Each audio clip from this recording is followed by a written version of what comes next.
Flights cancel हुई। 4 दिसंबर को Indigo की 100 से ज्यादा फ्लाइट्स कैंसिल हुई। 4 ही दिसंबर को पुतिन भारत आए। 5 दिसंबर को इंडिगो की फिर 200 से ज्यादा फ्लाइट्स कैंसिल हुई।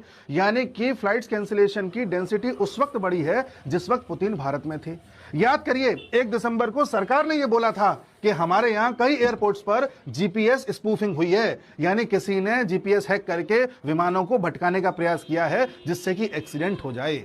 याद करिए, जब हमने ऑपरेशन सिंदूर चलाया था तो उसके बाद से लगातार हमारे यहां विमान हादसे बढ़ रहे हैं या विमानों की इमरजेंसी लैंडिंग करानी पड़ रही है। एयर इंडिया का जो विमान क्रैश हुआ था वो भी ऑपरेशन सिंदूर के बाद यानी कि 12 जून को हुआ था। उसके बाद से लगातार हमारे सिविल एविएशन को टारगेट किया जा रहा है और हमें लग रहा है कि ये एक नॉर्मल घटना है। याद कीजिए, जब भारत और पाकिस्तान की लड़ाई भी हो रही थी तब पाकिस्तान का सपोर्ट करने वाला जो देश खुलकर के सामने आ रहा था वो टर्की था। इसलिए ऑपरेशन सिंदूर के बाद हमारे यहां कई एयरपोर्ट्स ने, जैसे दिल्ली, मुंबई, अहमदाबाद, सभी ने ये बोल दिया था कि हमें सेल्वी जैसी कंपनी से काम नहीं कराना क्योंकि ये टर्किश कंपनी है। उसी कालखंड की बात है, हमारे यहां पर 4 टर्किश विमानों में एक्सप्लोजिव पाया गया था, विस्फोटक पाया गया था।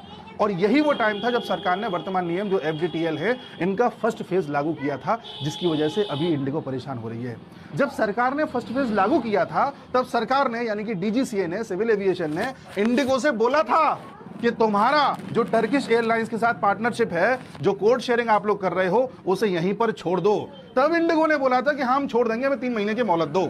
इसने अगस्त तक की मोहलत मांगी थी, लेकिन फिर भी टर्किश एयरलाइंस के साथ इनकी जो पार्टनरशिप है उसे एंड नहीं किया था। अभी भी वो पार्टनरशिप चली आ रही है।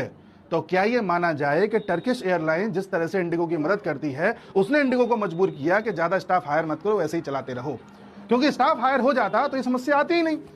या फिर एंड मोमेंट पर टर्किश एयरलाइंस की तरफ से कुछ ऐसे निर्देश दिए गए जिससे एकदम से क्योस हुआ और दिसंबर के पहले सप्ताह में इस तरह से हजारों यात्री फंस गए। या फिर ये एक सोची समझी साजिश थी कि कैसे भी करके भारत को इतना बदनाम कर दो कि इंडिया रशिया के रिलेशंस को नेगेटिव लाइट मिले दुनिया में और वो कवरेज मिले ही ना जो मिलनी चाहिए।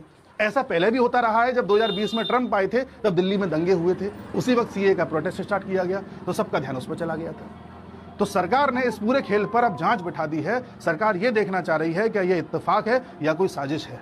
अब टर्किश एयरलाइंस से हमें क्या दिक्कत है? टर्किश एयरलाइंस में जो 49% शेयर हैं वो टर्की के सॉवरेन वेल्थ फंड के हैं और इसके चेयरमैन हैं अर्दोगान। यानी कि जो ये कहेंगे वही टर्किश एयरलाइंस करेगी। और टर्किश एयरलाइंस का टाई अप इंडिगो के साथ है। दोनों एक दूसरे को कोड शेयरिंग के साथ साथ लीज पर जहाज भी देते हैं, अन्य चीजें भी देते हैं।